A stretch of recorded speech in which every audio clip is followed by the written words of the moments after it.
I've been flying for the past 30 hours, but something feels wrong. I now know why the flight attendants keep crying. 30 hours ago, I hopped on a late-night flight from New York to LA to go to my favorite furry convention. Takeoff passed without incident, and soon, I was stretched out for a nap across the row. I slept for a few hours. I don't know how long, but I woke up to some severe turbulence. It's possible that the lights in the cabin went out for a moment, but I was so disoriented that it's hard to say. I checked my phone to see that it was 4:03 a.m., which I figured gave me about an hour until we landed. When I looked out my window, I was shocked to see nothing but wide open ocean. My jaw dropped. There's obviously no ocean between New York and Los Angeles. I hit the button to call the flight attendant and spent the next few minutes racking my brain for a lake that could have possibly been big enough to explain what I was seeing. I jumped when the attendant flipped off the light. She was grinning from ear to ear, and tears were pouring down her cheeks. "How can I help you, sir?" she asked. I froze for a moment at her reaction before deciding to just ask my question. "Where are we? Why does it look like we're flying over an ocean?" She wiped her cheeks to clear the tears, still grinning wildly. "Sir, we'll be landing in about an hour."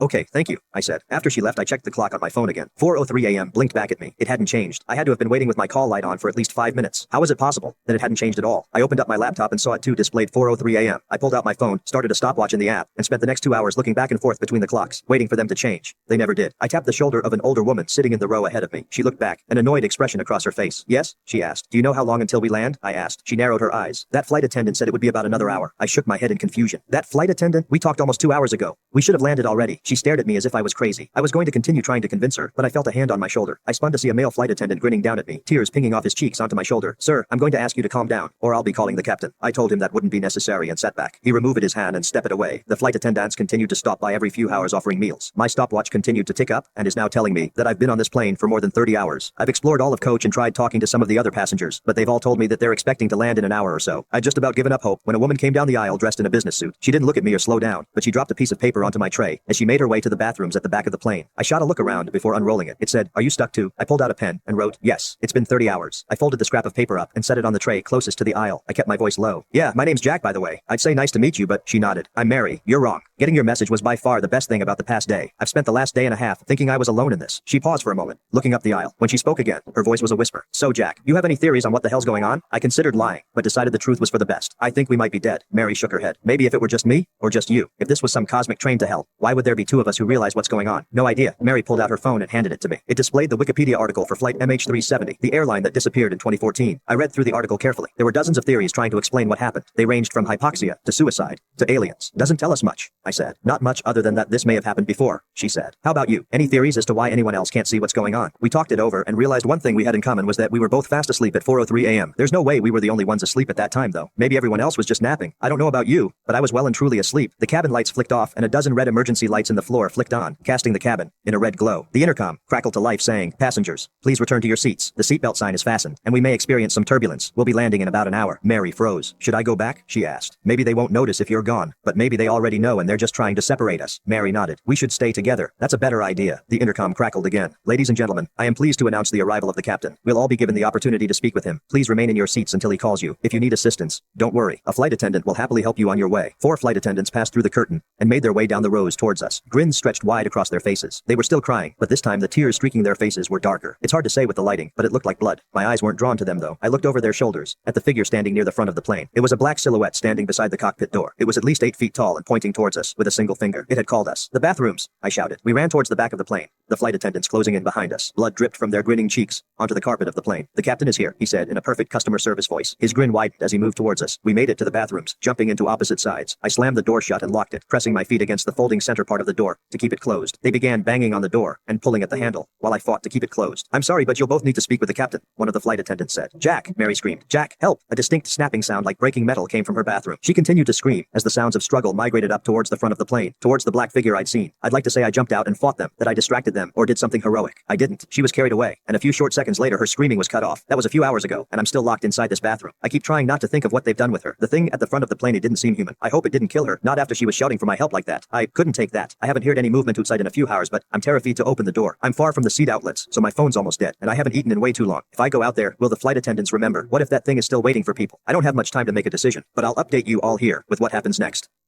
After another dozen hours or so, I opened the bathroom door. The lights in the cabin were back to normal, and I couldn't smell any sulfur. I cautiously made my way back to my seat and almost cried when the grinning, crying flight attendant came by offering a meal. That crappy airline food was the most delicious thing I'd ever eaten. When I'd finished, my mind immediately turned to Mary. What had happened to her? I crept down the aisle towards first class, trying to keep a low profile. Surprisingly, the flight attendants were nowhere to be seen. They'd almost seemed to ignore me, almost as if they wanted me to find her. She had a row to herself and was staring down at her phone in the window seat. I slid into the aisle and shook her arm. "Mary," I hissed. She pulled out her headphones and stared at me with a surprised expression. "Yeah? What's going on?" going on? Are you okay? I asked. What did that thing do to you? What did they do to you? I'm sorry, remind me how I know you? What do you mean?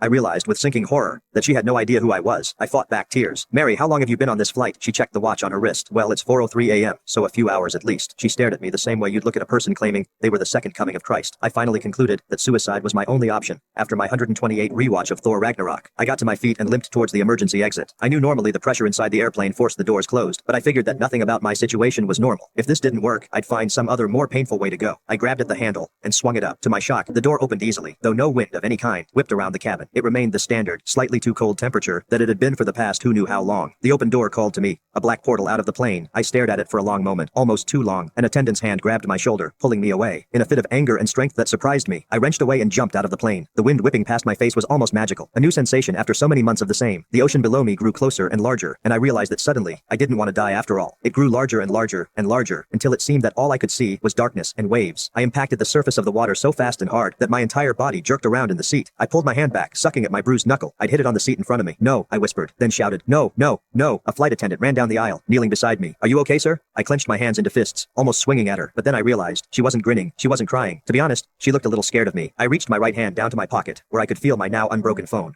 4:04 am. Sir, if you can calm down, we'll be landing in about an hour. My mouth tasted like ash. Thank you, I managed. I will. I stared, unblinking at my phone. It now displayed 4:05 a.m. Then I looked out my window and began to cry at the sight of city lights below me. We did land in about an hour. I can't even begin to explain why or how, but I'm currently sitting in an airport cafe typing this out. I'm free. I'm out, and I'm never going flying again.